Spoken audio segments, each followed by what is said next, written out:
I'm Dan Gibbons from the City Club. I mentioned all of our sponsors, and as you know, we take such pride in bringing all amazing people together here at City Club. And I will argue that we've been on a roll lately, and that the proof of that is in the programming, it's in the partnerships, the sponsorships, the memberships, and really who is showing up. And just this week alone, we had a partnership with NASCAR and had the legendary Jeff Gordon at City Club.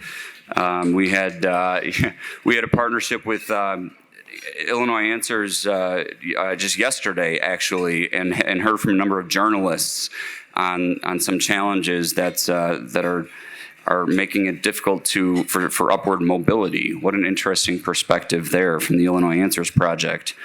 Next week, we're partnering with the BGA, Better Government Association, and David Greising, and talking about transit and hope to make a difference in the future of transit. And then today, of course, we're partnering with the Pritzker-Traubert Family Foundation. And we're going to talk about the Chicago Prize. And again, the proof that we as City Club are doing well really is a sign that the city is doing well. Because when we're doing all of these things and bringing all these people together to talk about all these projects that are moving Chicago forward, we are in that forward motion. And it's because of all of you in this room. Do not let anyone tell you differently. Everyone here is a civic leader in one way or another. We're bringing all these different sectors together: philanthropy, government, business, nonprofit, academics. We're all coming together to make stuff happen in Chicago. So I appreciate your faith. Brian, we talked about this a minute ago. Your faith in City Club to be able to bring these folks together. And what we want to do is share this platform with all of you who are doing amazing things. I always say we're not the experts on much of anything. We are relying on all of you for the ideas, for the programs, and for the expertise to help lead these discussions and move our great city forward. So that said, everyone in this room deserves a recognition. I always like to mention a few folks just to make sure that we're understanding a sampling of who's here.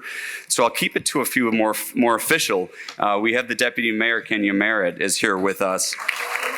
A couple elected officials, Alderman Lamont Robinson and Alderman Michelle Harris. Thank you, Alderman. Commissioner Sierra Boatwright is here, Commissioner, who we're going to be hearing from on June 25th. And I'm sorry, the waiting list is longer than the amount of seats there are. Chancellor Juan Salgado, of course, we'll talk with you in just a moment. And another City Club speaker we just heard from, Housing Commissioner Lizette Castaneda. Commissioner Castaneda. John Skinner is here from the CEO of PSP Partners. John, thank you. Andrea Sands from the Chicago Community Trust. Andy Zopp from Cleveland Avenue. Michael Fosnock from Clayco, another civic member of the City Club. Just so many of you. Again, we could go on and on, but this is just a sampling, and you'll have to come back and we'll hear about some more of you that are all here doing great things. So thank you. But I really do want to thank again Brian Traubert and Penny Pritzker and their family foundation. I believe Don and Rose are here with you also. Thank you, and a special thanks to Cindy Mullis and the team at the foundation. You all.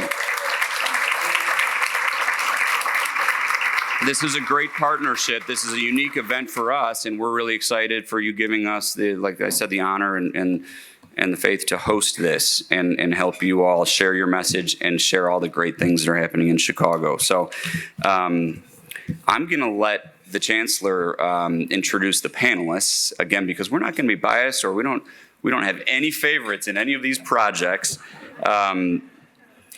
So I'd like to just introduce, to move us forward, a great civic leader. He's a public servant. He's also on so many different boards and involved in so many different civic institutions, and a great human being, Juan Salgado, the Chancellor of the City Colleges of Chicago. Welcome, Juan, back to City Club. Thank you. Well, thank you, Dan, and the entire City Club of Chicago for hosting us today. You might be wondering, what am I doing up here? Well, I happen to have served on the Park District Board many years ago with Brian Traubert, and got to know his commitment to getting to know Chicago through our parks, and getting to know the people of Chicago through our parks. And so I've had also the privilege and honor to be a part of the Chicago Prize, since its inception. And I'm deeply grateful as a Chicagoan for you, Brian and Penny, and the entire leadership here at the Pritzker Traubert Foundation. I think it's really important to share that I've come to City Club many, many times to hear inspired leaders share their vision for the future of Chicago. This room today, though, is quite unique. It's filled with dreamers and doers, catalytic leaders who have spent their lives in community, creating opportunity and advancing equity. It's not just one or two or a few of those leaders, it's a room full of them. And in a room full of them, you can imagine if we could fully understand the vision that resides in each of you, we could lift up those possibilities, tell the stories, and help Chicago coalesce around you and your plans, so that those plans become tomorrow's reality and transformed our lived experience as a city. That is what the Chicago Prize begins to do. Can't capture all of it, but it captures some of it. That's why I love the prize. In a singular competition for $10 million, this brings leaders together. It surfaces the most catalytic, community-driven ideas. It showcases an entire portfolio of potential investments that span our city and collectively can lead Chicago forward. And we compete and cheer each other on, all at the same time. We do.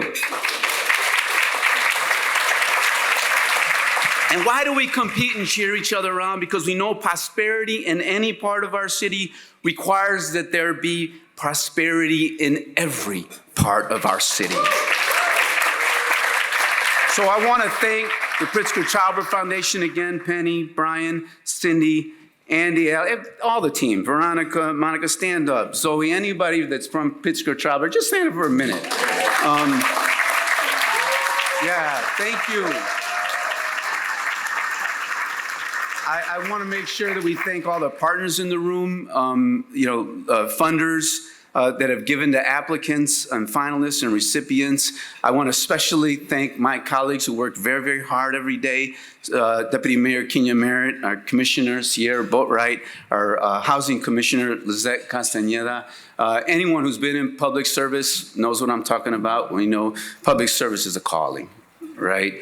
And for any time you spent in public service, thank you for answering the call. I'd also like to, recognize the presence of the leaders that are being honored here today through the Chicago Prize. So will the finalist team members of this year's Chicago Prize please stand so we know who you are and where you are? All right, let's hear it for them. Yes. Woo.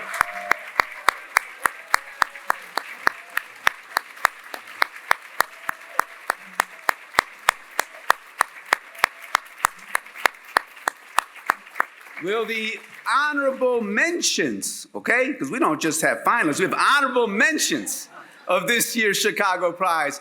Please stand so everyone knows who you are. Honorable mentions, please stand. All right. And so if for some reason you don't know who these people are, you should get to know them. Okay? Oh my goodness. I'm running out of time. The prize anchors itself on a strong foundation for sustainable, thriving communities. That foundation is built by local leaders who have spent a lifetime in their communities, understanding the challenges faced by people and institutions that rely on them for safety, well-being, and economic prosperity.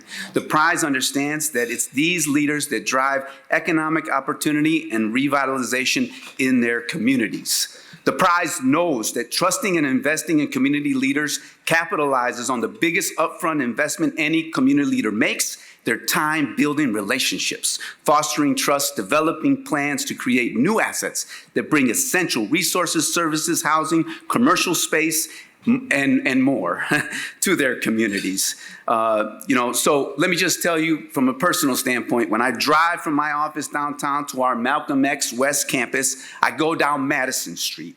I drive through the Sankofa Wellness Village, and I see an experience, yes, I see an experience, a vision for the future that I didn't quite see before with such detail, clarity, and confidence. And it lifts my spirit to see the future unfold despite whatever may be occurring in the present. I can see it. I can envision it. I see the buildings going up. I see the celebrations being had. I see the services being provided. I see the businesses opening up. I see people getting equity, ownership equity. A piece of land, a piece of property, an interest in a business. I see the children getting the tools and resources they need to thrive. I can see more clearly than when I drove down before because of these leaders in this room today. And that's not just happening on Madison Street. It's 95th Street, it's Bronzeville, it's Little Village, it's across our city. It does not stop there. It also causes us to do more action. We're putting a $20 million facility in the Malcolm X West campus right down the street. Why? Because this is contagious. That's what it is. This work is contagious. And I just keep going driving. Guess what? I hit the Spire Center. And I got Darnell talking to me. And now I'm full of the virus. It's all over me in a good way.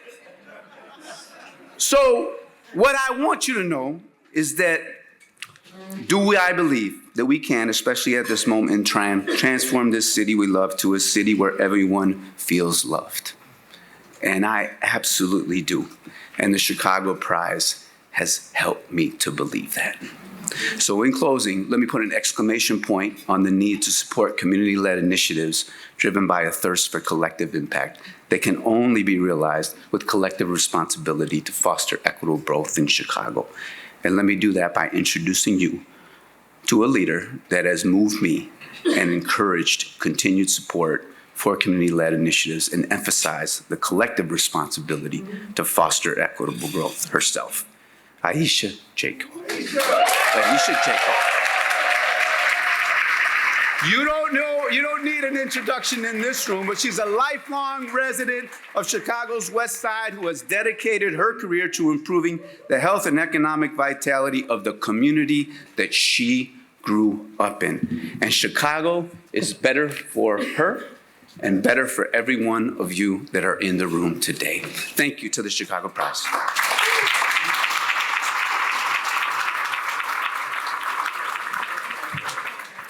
Good afternoon. And thank you, Chancellor Delgado. Before I give remarks, we're going to turn our attention to the video highlighting the finalists. Thank you.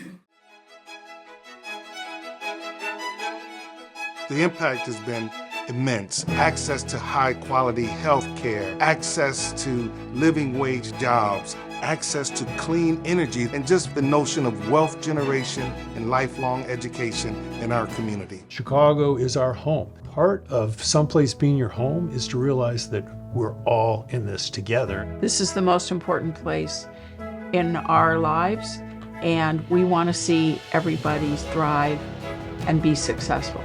The foundation launched the Chicago Prize in 2019 to provide $10 million of patient capital to these leaders and those catalytic projects. Since 2020, we have committed over $40 million, projects in 15 communities. 10 are already either completed or under construction, while 3 will be in process soon. Today, we highlight 4 inspirational community-led visions that have emerged as the Chicago Prize 2025 finalists.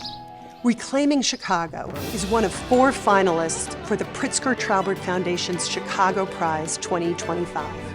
They have an ambitious proposal, creating a revolving fund to build 2,000 homes across 4 communities. This model will not only address issues of vacancy, but it will also help create home ownership opportunities for residents and ultimately contribute to their family's generational wealth. You start with the house, but it's the foundational for families to thrive. And if we do that in 4 neighborhoods, it's a very good model for the city of Chicago. Renaissance 95th is a bold plan that brings together housing, healthcare, hospitality, business, and career development to empower the 95th Street corridor. We will be creating homes and providing home ownership and creating a pathway for people to create new possibilities around different vocations and businesses. What also makes it exciting is that you can build these homes in 60 and 90 days. So what that means is the community can see right away what they themselves are building. Cottage Grove Corridor Collective in Bronzeville wants to bring economic vibrancy to a key commercial corridor and balance the recent influx of residential development in the neighborhood with retail and cultural amenities. The market will bring a blend of culinary opportunities, wellness opportunities, small businesses with goods and services, experiential entertainment and activities in this new third space. We're looking forward to having our community walk in and see these spaces that they see on the north side and other areas of Chicago that they deserve in their community, and that it's also something that they can have ownership in. Energizing an economic ecosystem in North Lawndale plans to build several projects that will bring family-friendly assets to the neighborhood, empower entrepreneurs, and increase dollars spent in the neighborhood that otherwise might be spent elsewhere. Our collective vision is based on generational impact. Built on trust, history, and hope for all. Through 5 connected projects, we're transforming vacant lots and underused spaces into hubs for green jobs, early learning, arts, and entrepreneurship. Each one is led by a trusted neighborhood-rooted organization designed to revitalize North Lawndale's economy by investing in people, building wealth right here in North Lawndale. And so the far better feeling than being able to tell someone they won is to get to a point where all of these wonderful projects are supported and have a chance to succeed. For anyone interested in the Chicago Prize, be ready, be willing, and know that we are stronger together than we are alone. Wow, what an amazing group. So good afternoon again. I bring greetings from Westside United and the Sankofa Wellness Village. We are honored to be the second recipient of the Pritzker Traubert Foundation's Chicago Prize. Again, thank you, Brian, Penny, Cindy, the entire team. I once stood on the finalist stage alongside Kamina Brooks and Marshall Hatch Jr. to communicate a vision for a wellness village seated by the residents and CBOs of West Garfield Park, where yesterday we had our beaming ceremony as we prepare to open the first development in that village in January. And I want to shout out Commissioner Boatwright and your team for your support. It's developed by the community builders, Moody Nolan, Leopardo, and Ujamaa. It'll house Erie Family Health, Rush University, the YMCA. It'll be headquarters for Equal Hope, Westside United, the Garfield Park Right to Wellness Collaborative. It'll have a credit union, a cafe as well. Adjacent to this is an art center, the Myafa Arts and Center for Activism. It has a community grocer initiative curated by the Garfield Park Community Council. And we stand on the shoulders of our comrades in the Greater Auburn Gresham Development Corporation, the first winners of the Chicago Prize. Thank you, Carlos, Norma Sanders, Erica Allen, and all of your team for your leadership and guidance. As a daughter of a father who grew up in Bronzeville and moved to the Robert Taylor Projects when they first opened, and a daughter of a mother who migrated to North Lawndale a few months after the riots, I am honored to be here with the 4 finalists whose projects represent those communities, but more importantly, 9 of our 77 vibrant communities in Chicago. Each of the finalists represent communities and organizations who sought out what my parents and grandparents, and I'm sure your parents and grandparents looked for: economic mobility and better opportunities for their families. We will learn from our leaders today about their projects, but as I reflect and think about the climate of catalytic investment in the history of our city, it takes me to Martin Luther King Jr., who could not have done what he did in our city and beyond without a team, with people like Al Raby, Aisha, your lineage and your grandmother, right? Also thinking about the Reverend Dr. Otis Moss Jr., who was an advisor to Dr. King. Thinking about North Lawndale and the activation of where he stayed at 1550 West Hamlin. Thinking about his journey into Chicago Lawn, and yes, the incident that happened in Marquette Park, but he was here to activate what our leaders are doing today. That energy emanates in their veins and in their missions when we think about their projects. Chicago is so powerful.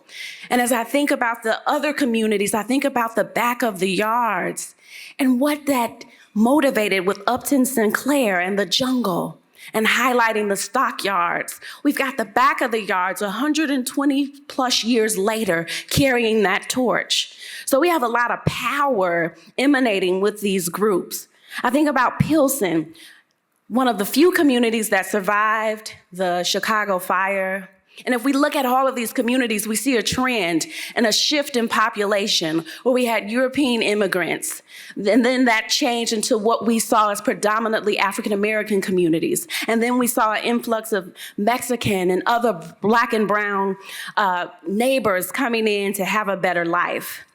This group today is the manifestation of that energy, and I am thrilled that I get to be part of this monumental space where if we were on the bus all together when we went to 95th Street to Washington Heights, we would go to the Vivian Woodson or the Carter G. Woodson Vivian Collection. That's part of the history emanating. If we got on the bus and we continued to go to different places across where these communities represent, we know that Chicago has been a place where blue collars become white collars. But everybody doesn't have a collar. They have to make it and eventually get to that point. And so what we're thinking about as I get the done sign, because I am your MC, is that we are eradicating redlining, housing inequities, food safety reform, all the tenets that have been put forth for those that have come before us, and the amazing tenacity of the local leaders and philanthropy who are committed to strengthening our city one community at a time. We are here. And so with that, I'm gonna step out of the way and introduce our first community. Who's ever been to Bronzeville? Okay. All right, home of Ida B. Wells, Muddy Waters, Oscar Brown Jr., Louis Armstrong. But I'm gonna introduce you to a dynamic leader who happens to be the executive leader and director of Quad Community Development Corporation. Join me in welcoming Rhonda McFarland.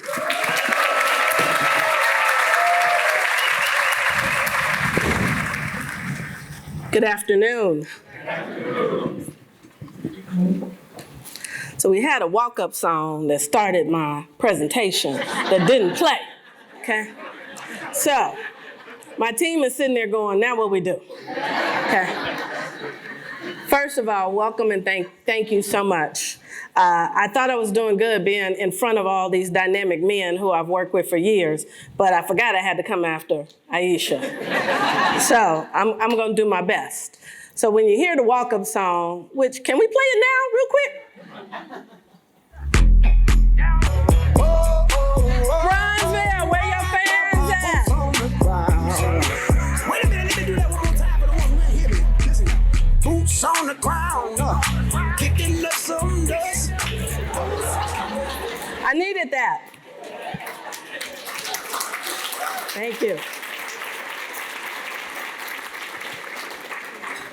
We are boots on the ground in Bronzeville.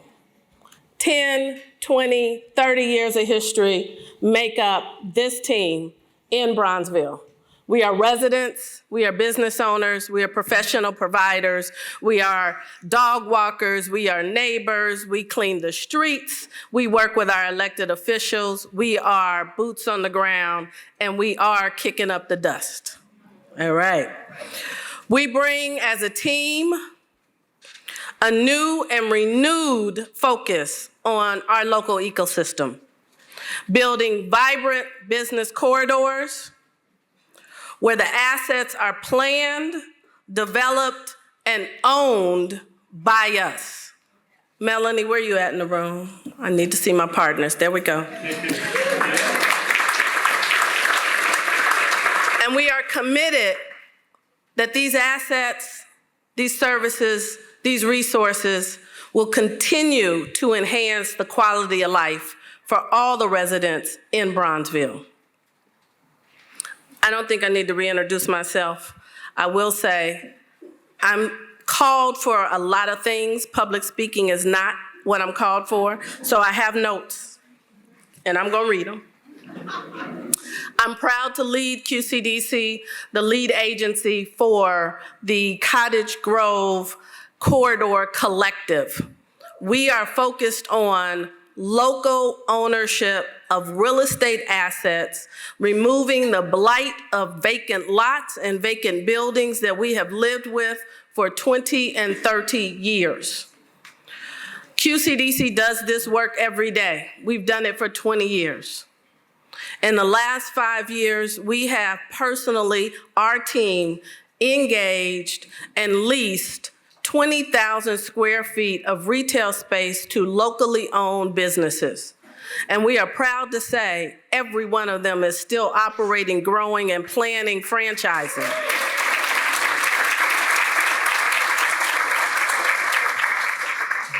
Those of you that know QCDC in our 22 years, we have been conveners, planners, and partners. We know the community. Some of my funders in the room know I say we don't need any more plans, we need to get it done.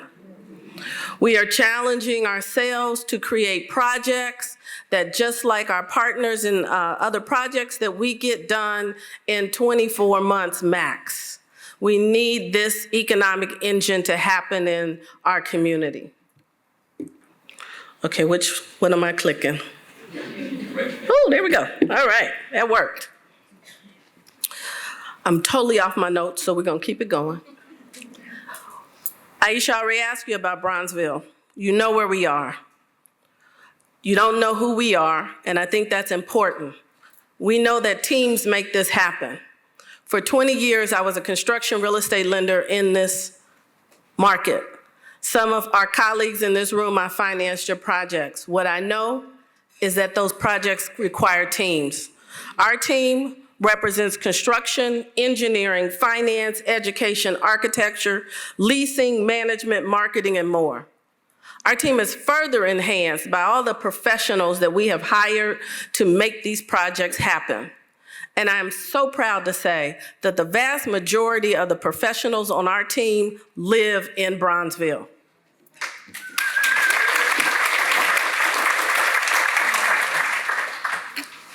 Again, I can't overemphasize that we are not apologetic. We are laser focused on community ownership. Communities where people live, work, and play are known to thrive. Communities where we own, control the economics and the assets excel. We want to excel in Bronzeville. Our focus is on the 43rd, 47th, and Cottage Grove corridors. In partnership with our local team leaders are Millhouse Construction, Ujamaa Construction, and Oakland Rehabilitation. Let me stop for a minute. Oakland Rehabilitation is owned by Mr. James Fitzhugh. Raise your hand, Mr. Fitzhugh. Mr. Fitzhugh is a 40-year resident of Bronzeville. Mr. Fitzhugh was one of Guion Foreman's teachers. Mr. Fitzhugh has owned this building for more than 10 years, with not having the ability to complete the full renovation. For the last year, we've worked with him and we brought that project into the fold. You can't get more local than that. And this is what we're trying to do. Oops, I didn't mean for that to happen, but that's okay. Where am I on time? Ooh, I'm done. So, we know the numbers. We are so grateful to the Pritzker Talbert Foundation. We plan to exceed the $30 million leverage because our goal is that our other partners in Bronzeville who got honorable mention today, their projects move forward too, and that we leverage this entire room for all of these projects. Thank you.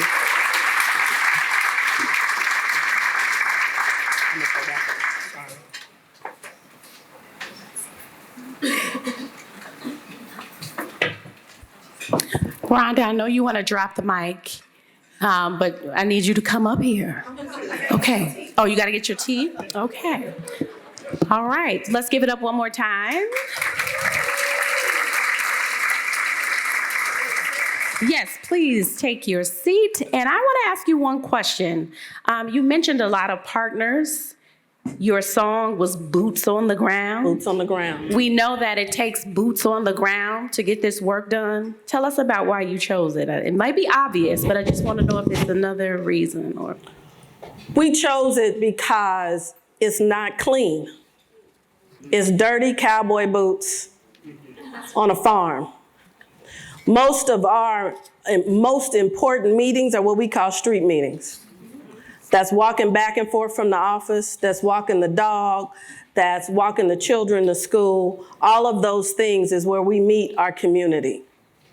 And that's what boots on the ground is. Boots on the ground is being able to have relationships that are in this room that go so far beyond this room. It's a bit overwhelming.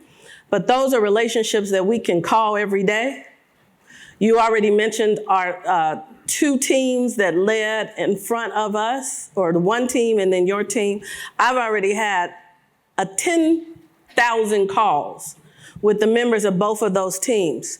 So our goal collectively, as we try to make this win for Chicago, is that we are not all trying to do it the first time by ourselves. There's no reason why Norma and Carlos shouldn't be on my speed dial. There's no reason why Kamina and Kristen aren't on our speed dial. Kristen cut her teeth at QCDC. We are so proud. Where you at, Kristen? I saw you in the room.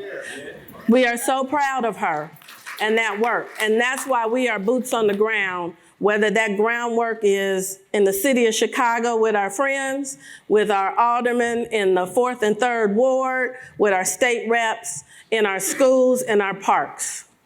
Thank you so much.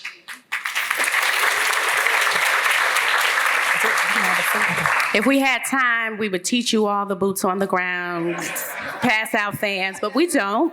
So with that, I want to introduce our second finalist, Energizing an Economic Ecosystem in North Lawndale, represented by Executive Director of Lawndale Christian Development Corporation, the Richard Townsend.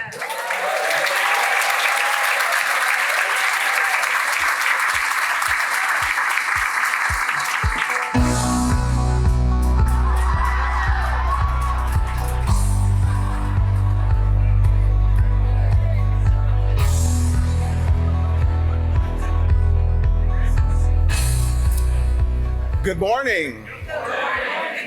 My name is Richard Townsend, and I serve as the Executive Director of the Lawndale Christian Development Corporation. Our team picked the Chicago Bulls theme song because the Bulls are the only sports team to win 6 championships, and they just happen to be on the west side, which we call the blessed side.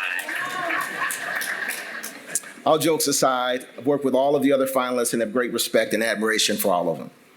Energizing an Economic Ecosystem for North Lawndale is a transformative series of projects intended to create economic vitality across the neighborhood. Our team, which is on this slide, and because I'm gonna try to stay on time, I'm not gonna introduce them, but they're an amazing team, and our team has a hypothesis that no one project could revitalize our community. I would dare say any community. But what we propose is that a series of connected projects could help to overcome significant challenges that have been persistent for decades. Our challenges, according to a study done by UIC Great Cities, nearly $124 million leaves North Lawndale each year. Just think about that for a second. Local jobs in our neighborhood are plentiful, but they tend to go to residents from outside of the neighborhood. And finally, there are 60 acres of vacant land in North Lawndale, including 3,000, I'm gonna say that again in English, 3,000 vacant lots. On a personal note, my church goes to family every Sunday. Right, Pastor? That's right. That's right. Every Sunday. But usually after church, either I cook my amazing waffles at home or we go out to Sunday brunch. My daughter's 30, and for the past 30 years, we have been unable to do that in North Lawndale. Imagine taking your children to museums around the city without ever wondering, were we unintentionally sending a message that every educational experience of value was outside of the neighborhood? Rodney Brown and our team often tells the story of a gentleman that he knows that says, I leave North Lawndale for everything. I buy everything outside of North Lawndale except a haircut. It's tragic, right? Our solutions, we will deliver 65 new and part-time jobs, 80 new businesses annually, 285 residents will be trained and placed in jobs, and we're going to create vibrant amenity spaces that will attract local and visitor spending, including that chocolate on your table. If you all haven't had the chocolate at all on your table, you can take it now. And if your lips are a little dry, you can, she's holding up, already knew, if your lips are a little dry, there's a lip balm that's made in North Lawndale. So I'm gonna tell you a quick story about the chocolate. We work with a chocolate cooperative. We work with local women growers in Uganda, on the Ivory Coast, and the Caribbean that exports cocoa to North Lawndale. And we make chocolate and chocolate-infused products in North Lawndale, and that's part of one of our projects that we'll be doing. A few folks that don't believe this is possible, well, there's a MasterCard study commissioned by North Lawndale Employment Network that showed a 59% increase in spending around North Lawndale Employment Network's campus. And so their mantra is, if you build it, they will spend it. That's our new mantra. Our projects are connected through many ways, but we've given thoughtful consideration, if you look at this ecosystem that we've created, about generational impact. We've thought about babies, to teens, to folks that want a fair chance, to MBAs, and everybody in between. We've thought about revenue generators, but also destination locations, both attractive for both local residents as well as visitors. Because we're being very, very thoughtful about stemming that leakage of $124 million that leaves our neighborhood every year. We thought about we're a catalyst for other development. You're gonna hear about thousands of new homes, we just so happen to be on that project as well, and apartments that are gonna be built, updated STEM schools in our neighborhoods, new parks, new libraries from all of our collective work.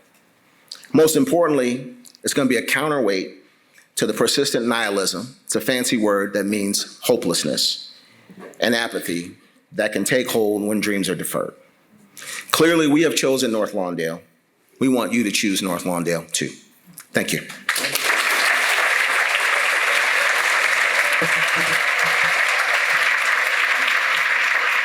All right, thank you, Richard. I am going to, in the interest of time, encourage our remaining presenters to take a look down here at the time. It'll come up for you. But Richard, we do have time. Yes, we want to raise your hand again. Boom, right here. Okay, so Richard, I have one question for you. We know that North Lawndale is very historic, from housing Dr. Martin Luther King to it being the home or the third largest enclave of Jewish residents. So there is a lot of history there. When my 3-year-old opens up his college history book, what do you want him to read about North Lawndale and the work that you're doing? It's a very interesting question. I think a lot of people don't know that Dr. King actually lived in North Lawndale at 1558 South Hamlin, and he came to end slum housing. When my parents moved there when my mother moved there in the 50s, it was an overcrowded community. There were 120,000 people that lived in North Lawndale then. And it was overcrowding, severe. And so Dr. King came to really protest the slum housing that so many people were forced to live in. You couldn't get a mortgage, right? There was redlining. And so I would love for folks, young people, to begin to understand not just the history, but the economic drivers that weren't happening in North Lawndale and what we're trying to do today. Thank you. At this time, we're going to bring up finalist 3 from Reclaiming Chicago, represented by Raul Raimundo from Resurrection Project. Back to that same old place, sweet home, Chicago. Come on. I like healthy competition. So in the spirit of healthy competition, we're going to be building some homes in North Lawndale. All those 3,000 vacant lots that Richard mentioned, homes are going to be built there over time. Thank you. Muchas gracias. I am humbled to be here with all of you working to make a difference. To my fellow finalists, it's an honor to share this stage with you. You know, our communities are hurting, but they are also resilient. Change begins in the neighborhood. We are organizing people, we are organizing money with an organized mission. That is what Reclaiming Chicago is all about. This initiative is working across racial and geographic lines under the United Power for Action umbrella. This initiative brings together several seasoned and experienced organizations with deep roots in their communities. Our goal is very simple. We want to build 2,000 homes over the next 4 years in 4 different communities. We are taking vacant lots and building beautiful homes for beautiful families with a fighting spirit to do more. Most of the working families that we are working with do not invest in the stock market or fancy insurance instruments. They invest in buying a home, and when doing it right, they are going to build generational wealth. Senora Martinez, 30 years ago, we built a home for her in Pilsen. A few months ago, she ran into me at a restaurant and said, Señor Raimundo, acabo de pagar mi casa. I just finished paying my home. 30 years later, we built that home for $110,000. Today, it's worth over $450,000. But it is her leadership that's most important in the community that has been there for over 30 years. Again, we are not just helping families buy a home. We are helping families buy part of their community. And in doing so, we're stabilizing communities, increasing property values. We are closing the homeownership gap for Latinos and Blacks and the wealth gap as well. We're lowering crimes, spurring economic development, civic engagement, strengthening local schools, and yes, reversing the population decline in these neighborhoods and in the city of Chicago. We have a proven plan. We've done this before. We have momentum. We have raised $25 million to support the construction of these homes. We have built to date 79 homes and have about 80 more homes under permit to be built. We have a pipeline of prepared buyers, educated buyers, ready to buy these homes. These are mostly first-time homeowners and with an average income of $65,000. According to many economic studies, our plan and our program is going to generate hundreds of millions of dollars to the city's economy, and not to mention many of these vacant lots will be put back on the tax roll for the public coffers. But this is not enough. Chicago is saddled with over 40,000 vacant lots, of 10,000 of which are owned by the city. We are currently constructing about 75 to 100 per year. This is not enough. The Chicago Prize will help us accelerate and scale up our success. Again, our families are not just buying a piece of property. They're buying part of the community and investing in the city as a whole.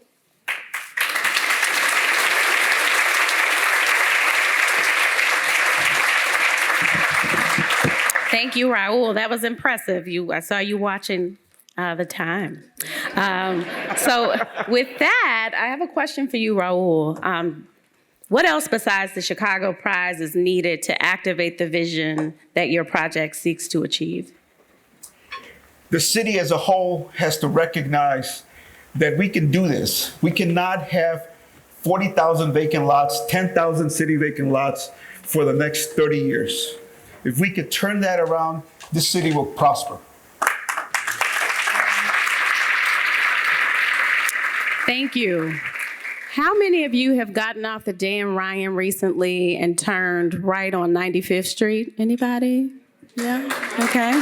All right. So I'm going to bring up our fourth and final finalist from Renaissance 95th, represented by the Reverend Dr.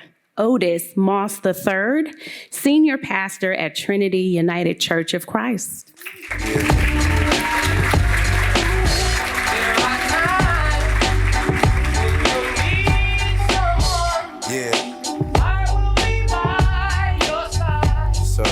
Take this opportunity to say thank you to all those who have been a part of this program and project, and to all of the finalists. It is a delight that we are all collectively a part of the light, and I'm so grateful.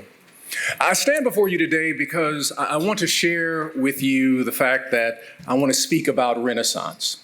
I'm not talking about gentrification, but Renaissance, the revitalization that is happening on the south side of Chicago. And if we participate in this Renaissance, we will see something that will change the very fabric of this city.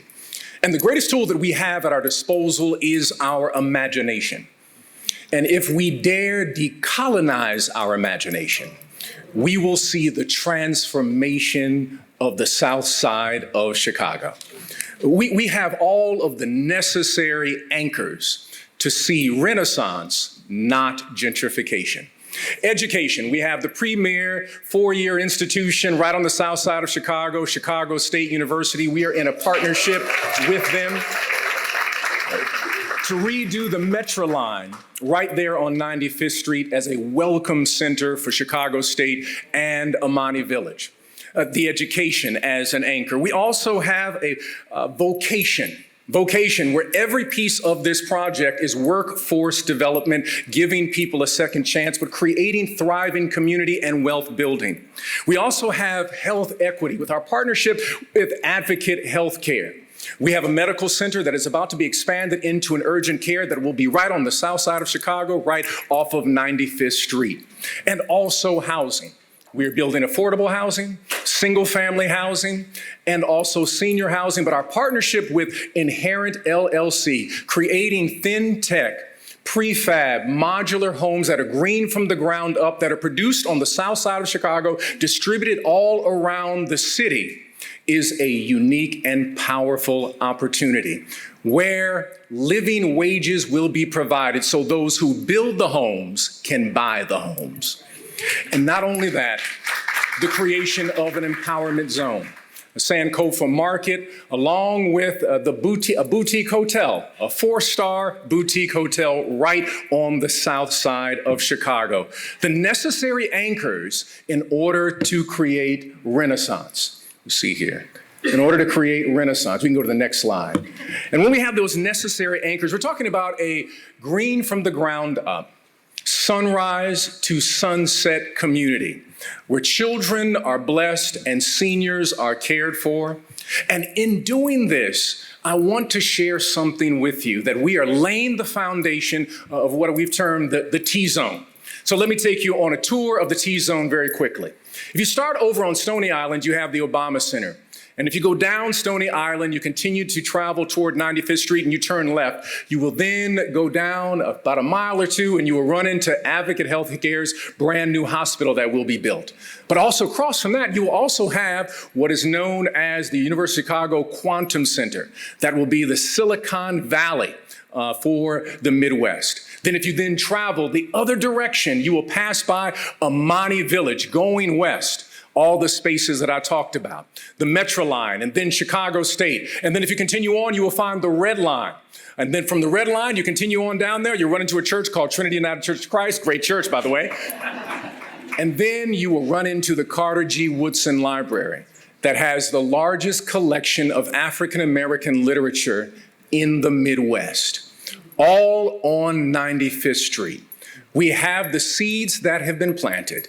It's time to till the ground, to see renaissance, not gentrification. So let's let the light in and see what will happen and grow.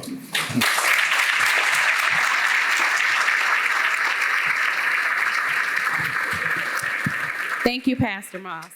So the T is also in light. The T is also in 95th. So as you think about the future, but more importantly, the importance of these projects and what they mean for the quality of life of Southsiders, and I imagine the entire city, what do you want some of the early impact to look like? Already off of 95th Street in Washington Heights, we have 65% of the people who are there own their homes, the highest home ownership on the south side of Chicago. We want people to recognize the thriving nature of what is already happening on 95th Street. The creation of our boutique hotel is simply this. There are, within 1 to 2 miles of Amani Village, there are 6 athletic facilities.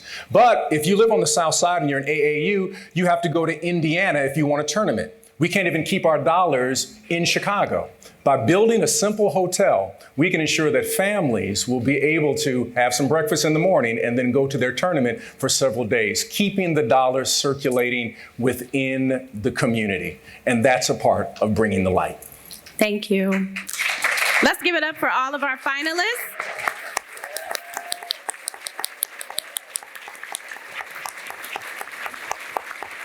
So to close us out for today, I'd like to invite Karishma Ali, Director of Community Investment at the Pritzker-Traubert Foundation, to facilitate a closing with our team members with closing remarks as well. Thank you for your time today.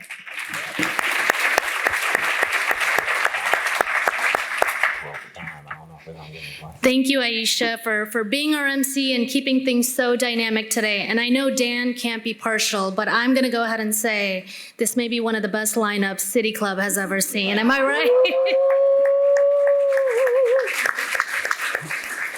So before we close out our program today, I did want to give our community leaders one more opportunity to share their thoughts. So I'm going to ask this one final speed round question because that's all we have time for. But this one is all heart. And I know you've given us a lot of heart today, but this one is all heart. We've heard about your vision, your plans. Everyone in the room has more details in the booklets that were on your seats, so we encourage you to take those with you. But I would love for you to share with us, what is your favorite thing about your community? What is it that people should know or come to see in your neighborhood? Maybe it's a person, maybe it's a restaurant, maybe it's a small business. Whatever that is, can you please share with us what it is that you love the most or want people to come and see in your neighborhood and experience for themselves? I couldn't have stumped you. This is... Well, I would begin by saying that the Carter G. Woodson Library is absolutely extraordinary.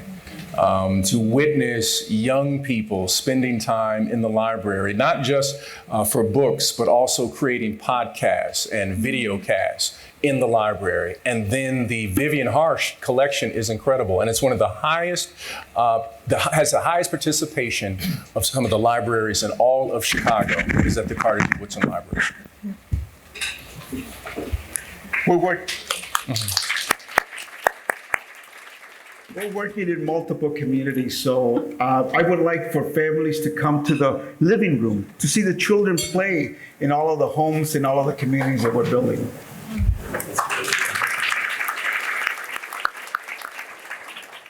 My answer is always the people. You know, the people of North Lawndale who have stayed during the tough times and should now benefit when their revitalization begins to happen. And so, first and foremost, you know, it's my neighbors. You know, I do this work because that's where I live. And so that's what we're doing. I have to say as well, the people. The people of our community are resilient, they are creative, they are innovative, and they get it done. In terms of places, my favorite would have to be the Southside Community Arts Center, the longest running African American art center in the nation. It has spawned many of the greatest artists that this country has seen, and it is now so fortunate to be in renovation and expansion. But then I'm also going to bring you to Cottage Grove, to the Fortune House, where we have 20-year-old artists doing amazing things in the same spectrum. So we have it all.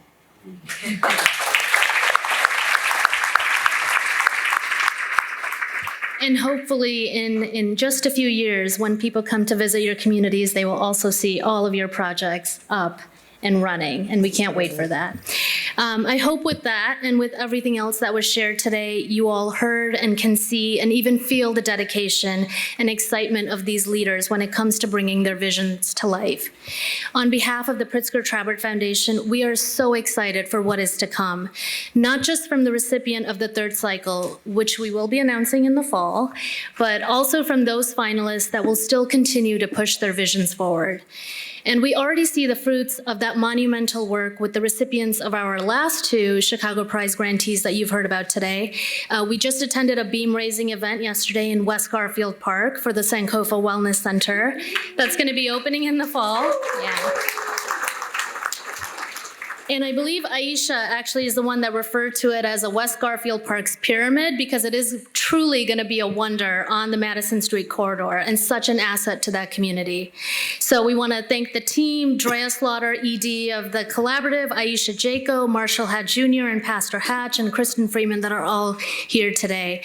And I want to say just a couple months ago, we also attended a ribbon cutting for the Anaerobic Digester in Auburn Gresham. And if you haven't been there, this facility is diverting millions of pounds of food, and changing the conversation around environmental and food justice in Chicago. And of course, that incredible work is being led by Carlos Nelson, Jason Feldman, and Erica Allen, who I know you all are in the room somewhere. And there's so many more amazing projects that are coming online. The Exchange Center in Greater Grand Crossing, that was a finalist, and the Aspire Center. So please check those out as well. And I want to say that behind all of these big, bold plans is really a sea of people. And I know that we say that a lot, but it truly can't be said enough that this work cannot happen without committed individuals and partnerships. And Chicago Prize is one of many funding contributions to these projects. There are several funding partners that we walk with in doing this work, so I want to acknowledge some of them.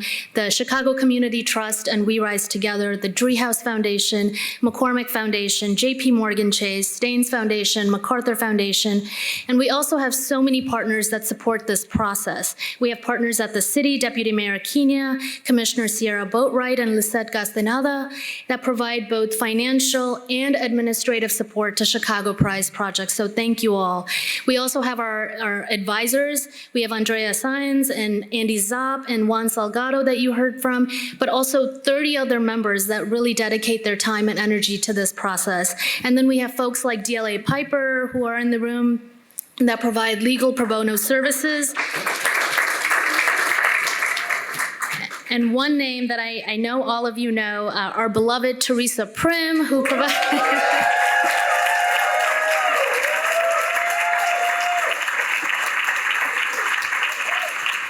who really pours her heart into this work and into all of these projects and bringing them to life. And then we have our communications team, M. Harris, that really supports us in putting events like this together and throughout the process.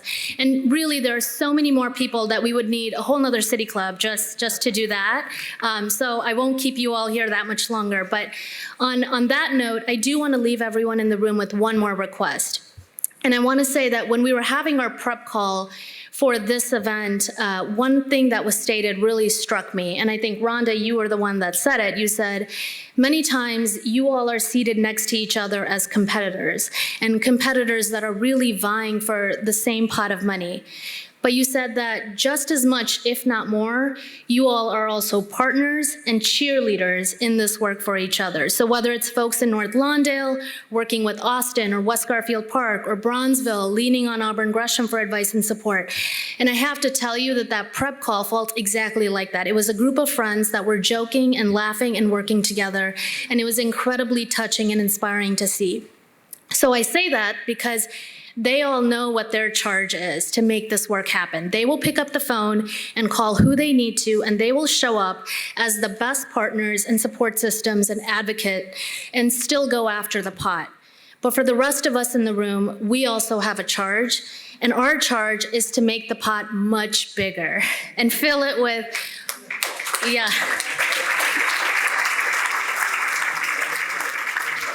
and fill it with all kinds of gifts. So certainly lots of money, but also other resources. I mean, there's legal support, there's communication support.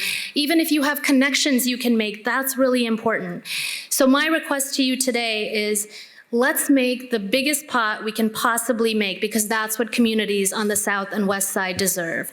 So thank you all for joining us today, and please stay tuned and be a part of the Chicago Prize family. Thank you.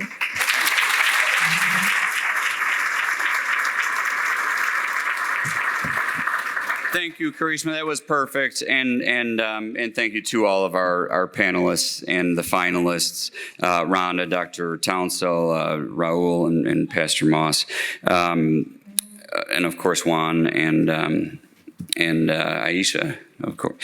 Very much appreciated. I won't go on any further. We do have lots of great programs. If you're not a member, become one. It's very easy to do so.